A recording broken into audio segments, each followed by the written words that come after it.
Hi world, Martin here. Welcome to 6 months living full-time in a camper van.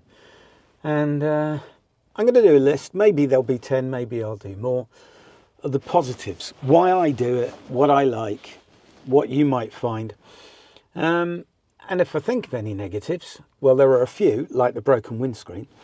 So you do have that, and the exhaust that fell off on the M4. Anyway, let's get into it. So I've been living full-time in this Mercedes Sprinter long wheelbase. It was a converted family camper van that slept 5, and I've now cleverly made it sleep 1.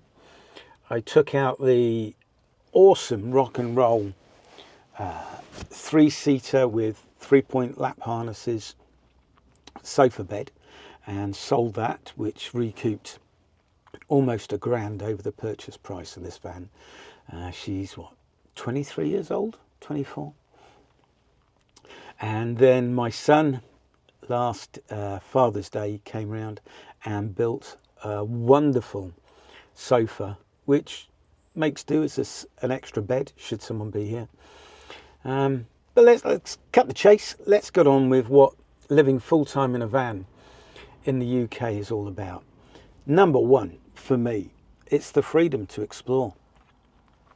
I haven't got around as much as I thought I might have done, but I've been able to visit friends. I've started exploring the Peak District. I get to Wales loads in the Brecon area, which I absolutely adore.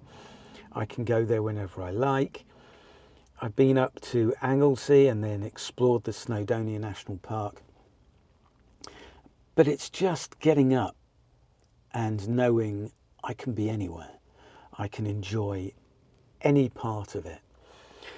Number 2 then is affordable living.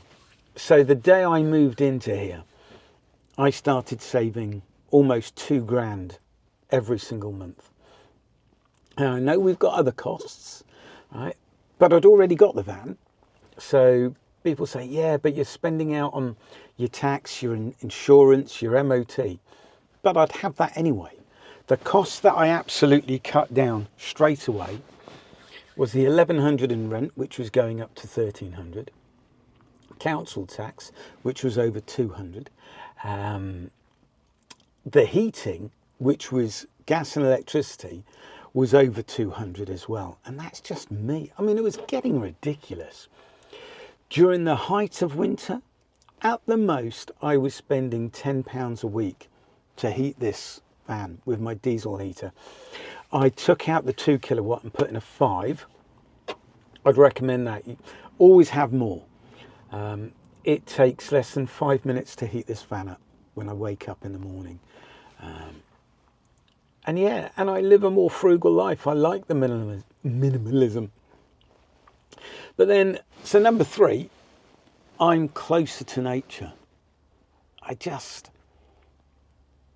Sometimes I park up in town centres, but like now, I'm out and about in North Devon. I see it every day. You know, I'm part of it.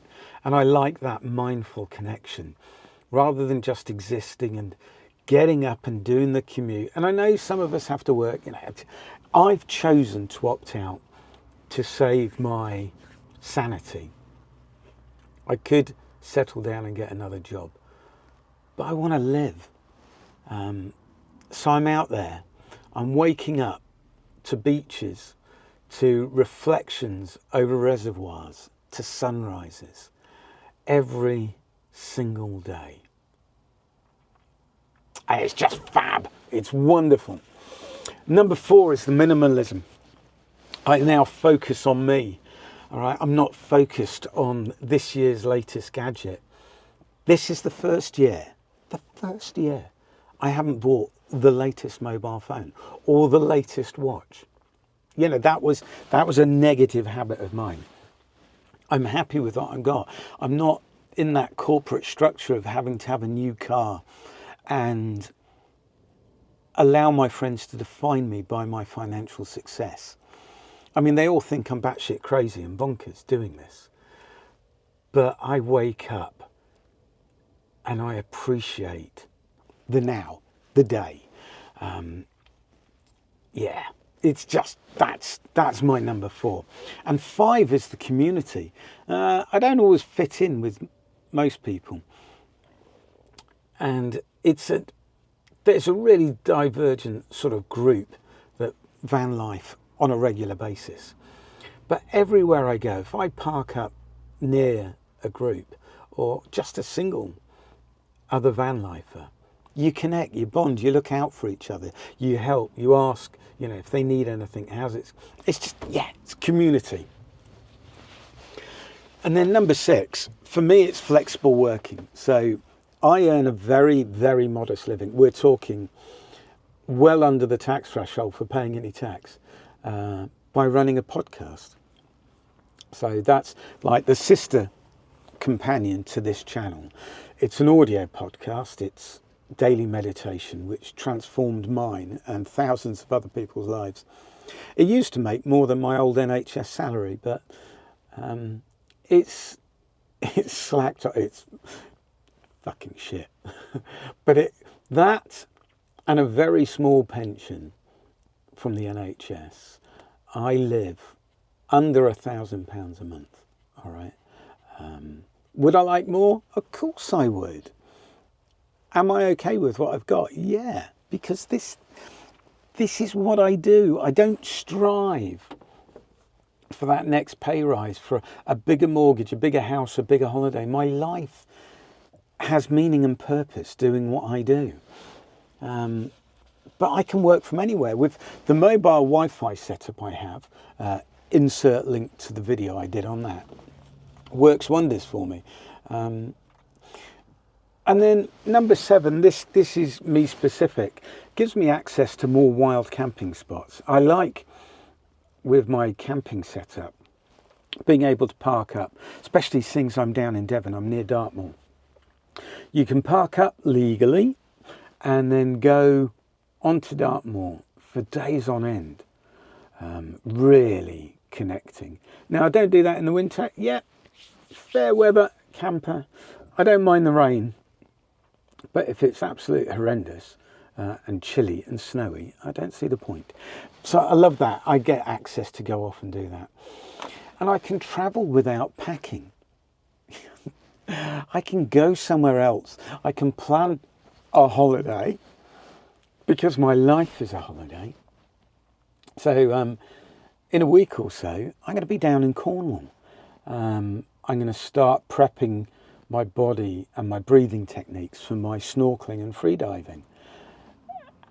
I don't have to worry about packing. I have my snorkeling gear in the back and hopefully without a wetsuit.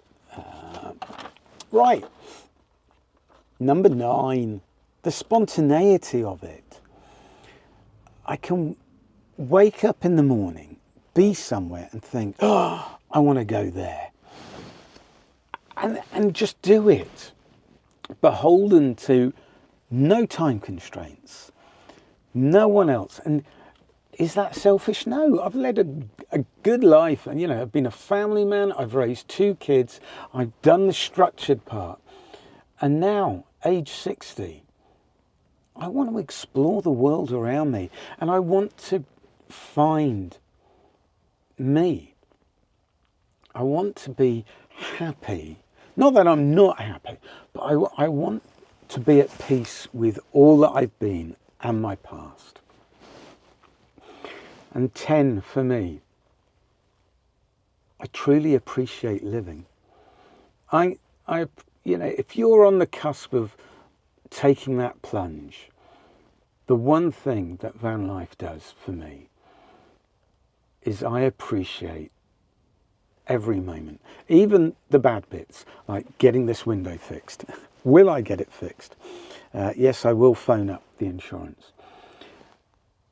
When it was really rainy and dark, sort of mid-December, and the nights are closing in, you find things to do. Like, I love my reading. I wish I'd have taken up the ukulele earlier. I would have practiced that more, and these fingers would have been more callous by now.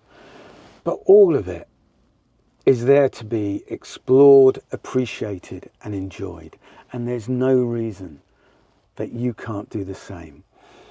Now, what would I have done differently? I would have come into it with a bigger budget for what happens when things go wrong. That's a mistake, but hindsight's wonderful.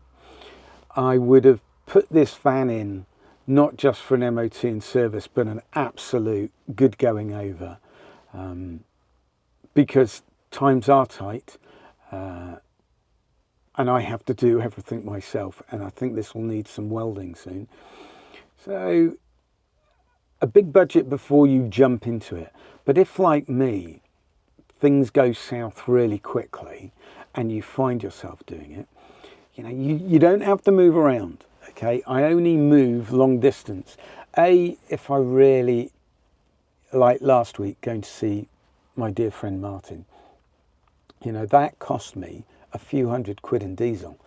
All right, but if I'm holed up in North Devon, living in this frugally, I use next to nothing. So do it. If you've got any questions about what I would do in your situation, what are the negatives? Because I don't want to be a negative spin. I don't want to be one of the usual van life ones of like, oh my God, this went wrong. Oh my God, how do I cope? Life isn't fair. We all cope with crap that comes our way. Just because you're in the van's no different.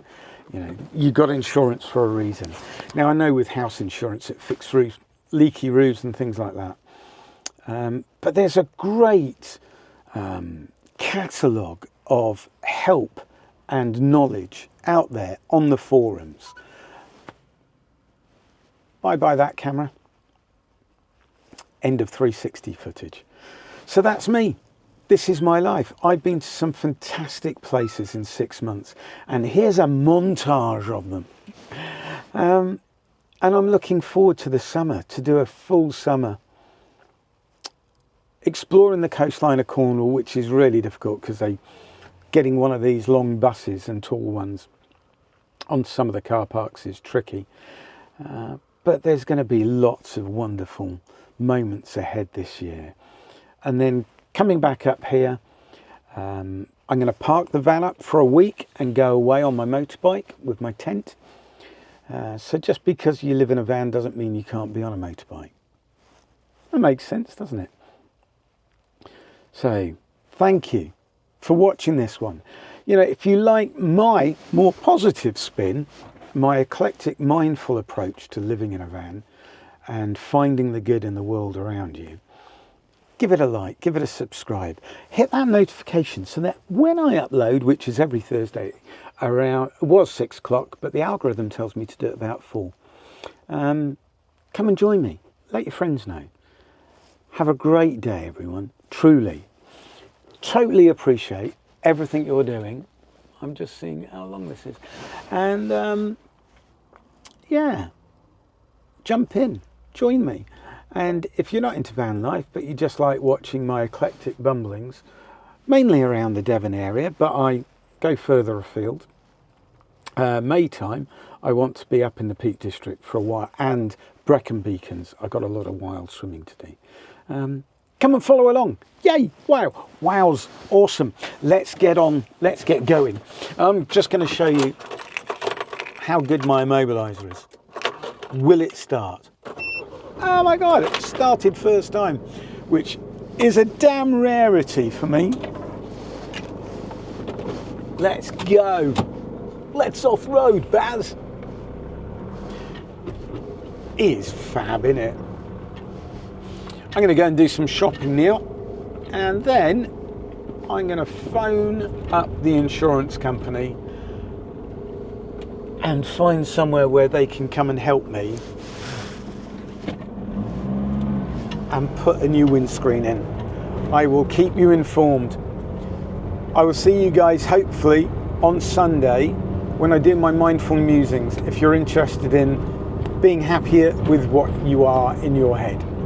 Take care, and as always, in everything we do in life, especially as a vanner, be kind,